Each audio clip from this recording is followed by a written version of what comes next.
Pound for Pound Sports Entertainment. Hit the like button, comment below, share, do all of that. Hit the subscribe button for all things sports entertainment related, ladies and gentlemen. Also, join us on the Pound for Pound Sports Entertainment Facebook group. Do this. We on Twitter. You see it down below. Instagram is popping. DM me. I'll hit you right back. Cash App, you want to make a donation, but hit that thumbs up button. That's right, that little like button at the bottom of the screen for your boy. Now, it's your host, F. Man. We're going to get right to it like we always do. This list, it's not a pound for pound list. No. Everybody's got their own pound for pound opinionated list, right? You know, some people is accurate. Some people got the mutual people. Some people got some wild card people on their list. Some people don't even know what they talking about. They just playing favorites. Some networks just have their own little thing and try to, blackball the other people that deserve to be on the list as well. No. That's not it. This is not what this list is. This is Pound for Pound Sports Entertainment's not pound for pound list. And when I say that, you're probably saying, oh, what does that mean? Not pound for pound list. We are talking about guys on the cusp, on the edge, maybe one signature win away from being on the pound for pound list, right? Maybe they took a loss and they can get back on track for pound. Maybe a guy that was on pound for pound list and he just dropped back, he dropped down, he dropped off of the list due to a lackluster performance. Okay. Now, these names that I'm going to give you guys are in no particular order. Don't say, oh, he got him number one. No, this is in no particular order. Okay. I'm just going to throw some names out there and I'm going to let you know why I feel the way I feel. And like I said, in no particular order, but we're going to start it off. Jovante Tank Davis, great fighter, highly skilled fighter, power in both hands. Okay, his past couple fights, he showed the ability to box. Even when he's injured, he's still dangerous. A disgusting, nasty uppercut that can come out of nowhere. He sets you up with punches. Ask Rolly about that. You know what I'm saying? He has a ring IQ. He's a smart fighter. He's a superstar. He brings a spectacle of a pay-per-view, a great environment, a great fight environment, and he's a star. As simple as that, right? But some people are going to say, oh, he never fought Lomachenko yet. He needs to fight a Ryan Garcia. We need to have him step up the level of competition. We need to have Gervonta Tank Davis take on Devin Haney, for all the belts. He didn't even fight a Teofimo Lopez. He didn't have him fight a Shakur when Shakur gets up to 135. I would love to see all those fights, and I think Jovante Tank Davis has a true chance and a very, very likely possibility of beating all of those guys. But like I said, he needs that signature win. I believe his signature win right now is Pedraza, Leo Santa Cruz. He's still a great fighter, and these guys are world champions or former world champions.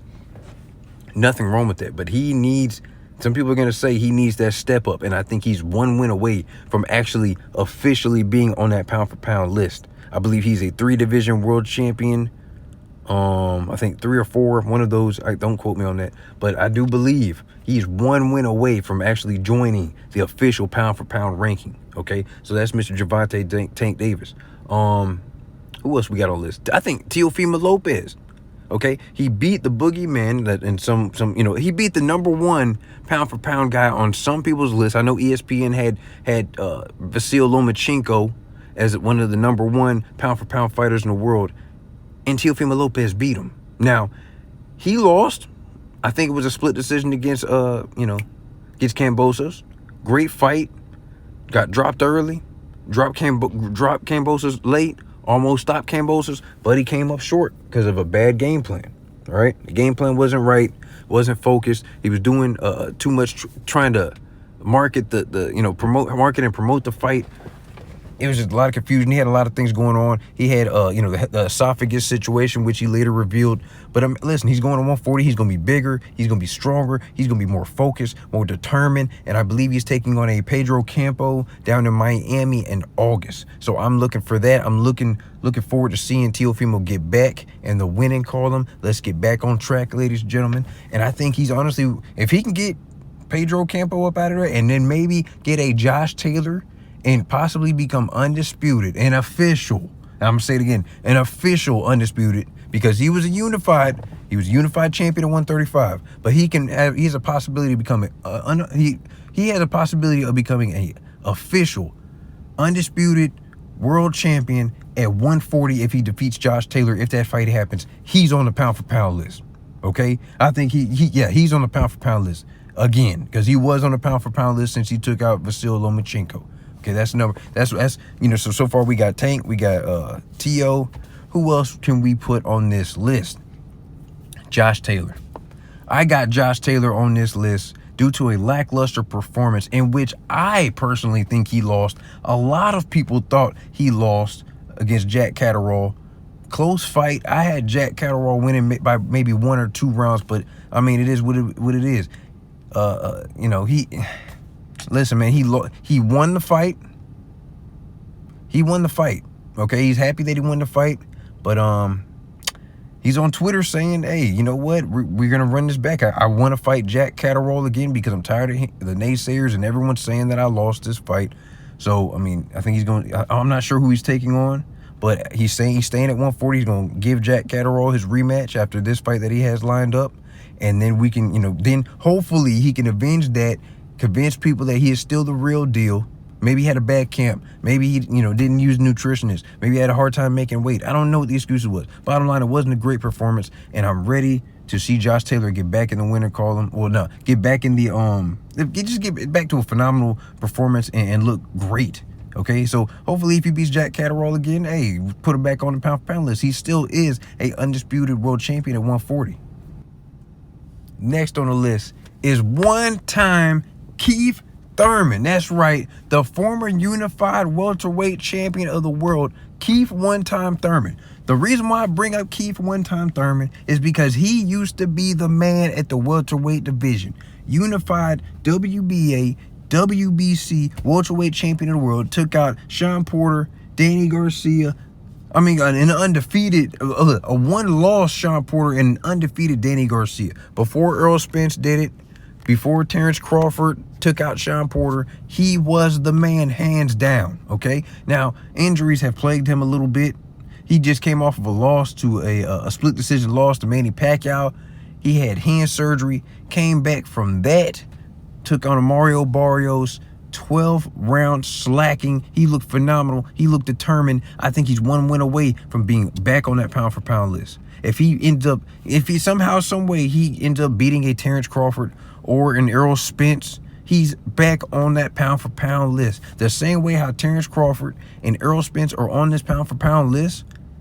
Someone has one number 1, someone has another one at number 3, number 4, whatever order you have it in. Keith Thurman is one signature win away from being back on top of the welterweight division. We just gotta wait and see how it plays out. But don't forget about one-time Keith Thurman, baby. Come on, it's one time. KOs for life. Come on, man. Next person is Vasyl Lomachenko. That's right, the Matrix. You know who it is. You know what time it is, man. Now, he's in a war right now. So he's over in the Ukraine. I don't know if he's out of that training. Allegedly, Bob Arum would love to set up a Lomachenko Devin Haney fight for undisputed at 135. We don't know. Lomachenko was on a roll, taking out Richard Comey, taking out a couple other people after his loss to Teofimo Lopez. He's been looking phenomenal. He was on a roll, and I think this whole war with the Ukraine really messed up his momentum. It's unfortunate. It is what it is, but I do believe he is one signature win away from being back on that pound-for-pound list. Even despite having 2 losses, he's still a very difficult fight. Like we always say, styles make fights, and no matter who fights Vasyl Lomachenko, it is a problem, ladies and gentlemen. Next person is Mr. Andy Ruiz. Now, listen, I know we don't rate heavyweights in the pound-for-pound list, but hey, man, this is a former unified heavyweight champion of the world that shocked the world against Anthony Joshua at Madison Square Garden. Okay, he laid an egg out in Saudi Arabia in the rematch, but nonetheless, he still shocked the world. He had to have been on everyone's pound-for-pound list if you were to put heavyweights on there. He is a couple wins away from getting back in that spotlight, back to the belts, back to the fame, back to the money. He has a big fight coming up against Luis Ortiz, and that's a great fight. That could be a great signature win to add, and build on, and then possibly get a title shot off of that. Now listen, I don't care who you are. Anthony Joshua and Andy Ruiz are 1-1. They are due for a third fight. Okay.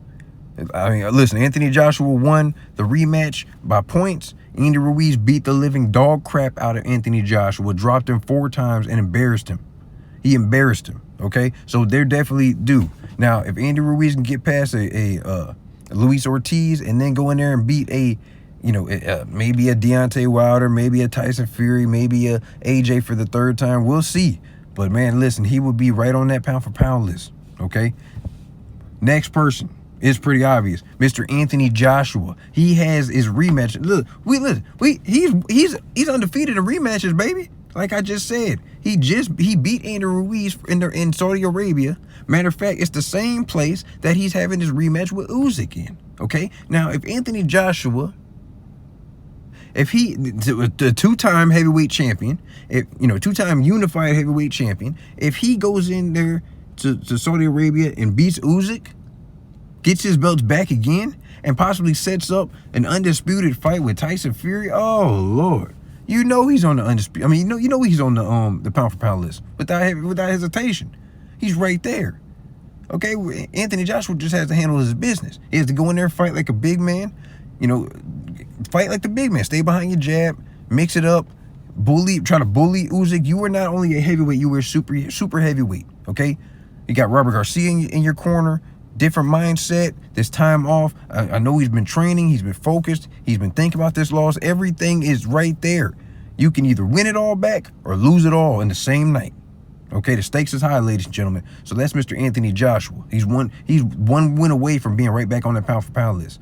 Next person, Mr. Deontay the Bronze Bomber. Come on, Deontay the Bronze Bomber Wilder. Bomb Squad, baby. Just got a statue in Tuscaloosa, Alabama. Okay? Coming off of 2 losses to arguably, it's no argument there. Tyson Fury is the best heavyweight in the world right now. Okay, Deontay Wilder, 3 fights with him, 1 draw, 2 losses. Second fight was kind of funny. Third fight, no dispute, but it was a war. Either way, you have to respect both men. They went at it. Deontay Wilder has put every man down. You can say what you want. He has knocked every man down every which way, but he just has 2 losses. I think he's maybe 1 win away from being back on the pound for pound list, getting back to the belts, back to the fame, back to the stardom, getting his confidence back, this, that, and the third. He's right back in there. So that's why he's on the pound for pound, the not pound for pound list. Because like I said, he's 1 signature win away. He's 1 signature win away. He's already a Hall of Famer. That's Deontay Bronze Bomber. Now, Mr. Triple G, Gennady Golovkin. Oh, man. He can be back on that pound-for-pound list, too. If he goes in there and he beats a Canelo Alvarez in the third fight, the highly anticipated third fight between them, the trilogy, that's very interesting, right? Canelo's coming off a loss to Bivol. Some people got Bivol on the pound-for-pound list, and they have dropped Canelo. He's still on the pound-for-pound list because he did take a risk. He did go back up to 175 and take on a champion, but they're dropping him from the #1 fighter in the world. So he's probably like a 5, 6, 7 back, 8, 9, whatever. But you throw Triple G in there, if Triple G can go in there and kind of take the blueprint behind what Bivol did, try to implement and fix some things that he didn't do in the first and second fight. I honestly think I had Triple G winning that first fight against Canelo. I was okay with Canelo getting the second one. But hey, listen, so far Canelo has a win over Triple G. That's the only man to defeat him. Triple G is a little bit older. He's been fighting lower level competition, trying to, build himself back up. He just had a fight in Japan against Murata. He got that WBA strap. He's unified champion over on 160. He's moving up to 168 to take on a Canelo Alvarez, who is obviously discouraged from that loss from Bivol, pissed off, and he kind of wants to get the whole Triple G saga trilogy over with because he's annoying, right? So we'll see what happens with that. If Triple G can go in there and beat Canelo, he's definitely on that pound-for-pound list. There's no doubt, no nothing. I think, yeah, and it's very possible. It's very possible. So he's 1 win away from being on the pound-for-pound list and possibly knocking Canelo off of the pound-for-pound list, to be honest with you. And this brings me to the last dude on the list, Mr. Jermall Charlo. Okay, some people probably mad at the fact that I even said his name. That's right, Mr. Jermall Charlo, the WBC champion at 160.